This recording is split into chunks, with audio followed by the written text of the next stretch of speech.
नमस्कार। क्लास 12 राजनीति शास्त्र अध्याय 5 समकालीन दक्षिण एशिया। छात्रों, पिछले 4 अध्यायों में हम शीत युद्ध का दौर, सोवियत संघ, अमेरिकी वर्चस्व तथा सत्ता के वैकल्पिक केंद्र अध्यायों का अध्ययन कर चुके हैं। आज के इस अध्याय में हम अपने क्षेत्र अर्थात दक्षिण एशिया के बारे में अध्ययन करेंगे। आपको मालूम ही है कि हम दक्षिण एशिया में रहते हैं।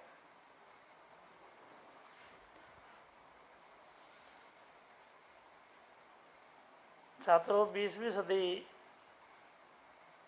के अंत में जब भारत और पाकिस्तान ने अपने परमाणु परीक्षण कर अपने को परमाणु शक्ति संपन्न देश में शामिल कर लिया, तो पूरे विश्व की दृष्टि में यह क्षेत्र बहुत ही महत्वपूर्ण हो गया।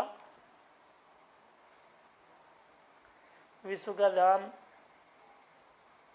इस महत्वपूर्ण क्षेत्र की कई समस्याओं की ओर आकर्षित हुआ, जिसमें 2 देशों के बीच सीमा विवाद,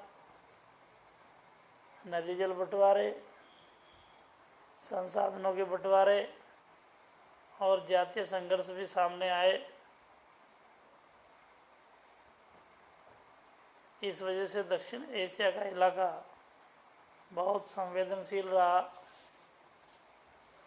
और अनेक विशेषज्ञों का मानना है कि आज विश्व में यह क्षेत्र सुरक्षा के लिहाज से खतरे की आशंका वाला क्षेत्र है।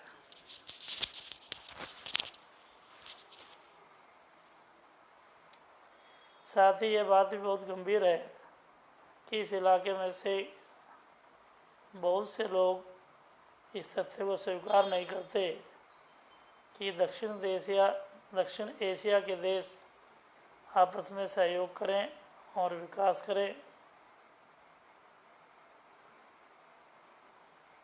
अब हो सकता है कि ये सभी देश आपसी सहयोग को समझने की कोशिश करेंगे। ऐसा केवल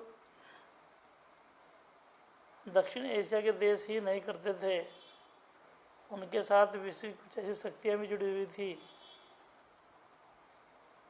जो अपने स्वार्थवश कुछ देशों को लालच दे करके अपनी सैन्य ठिकाने बनाने के लिए और अपना व्यापार चलाने के लिए भी इन देशों को आपस में मिलने नहीं देते थे। आज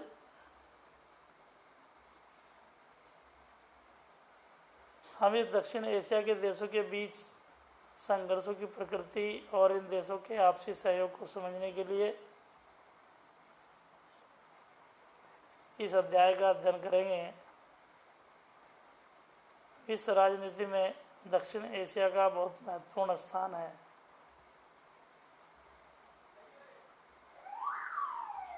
दक्षिण एशिया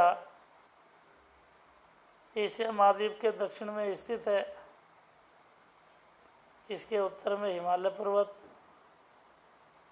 दक्षिण में हिंद महासागर, पश्चिम में अरब सागर तथा पूर्व में बंगाल की खाड़ी स्थित है।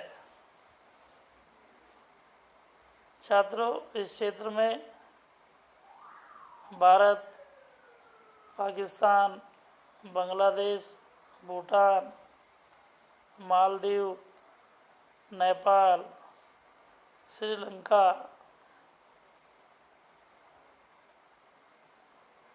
अफगानिस्तान तथा म्यांमार को भी दक्षिण एशिया में ही माना जाता है।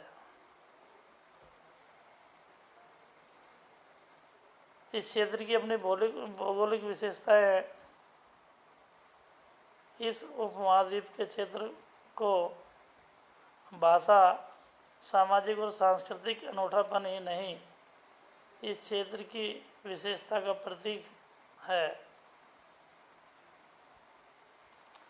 दक्षिण एशिया के विभिन्न देशों में एक सी राजनीतिक प्रणाली नहीं है और उन सब की समस्याएं भी अपनी अलग अलग है। अनेक समस्याओं के बावजूद भारत और श्रीलंका में ब्रिटेन से आज़ाद होने के बाद लोकतांत्रिक व्यवस्था आज भी सफलतापूर्वक कायम है। भारत हमेशा ही एक लोकतांत्रिक देश रहा है। इस वीडियो में आज हम इन देशों की विभिन्नताएं, इनकी प्राकृतिक संरचना, किस प्रकार की समस्या इन देशों के बीच में आपस में रही है, इनकी आर्थिक सामाजिक स्थिति कैसी है, इसके साथ इसको ठीक करने के क्या प्रयास किए गए और इनके आपसी संबंध कैसे हैं, यह बात हम इससे अगली वीडियो में करेंगे। धन्यवाद।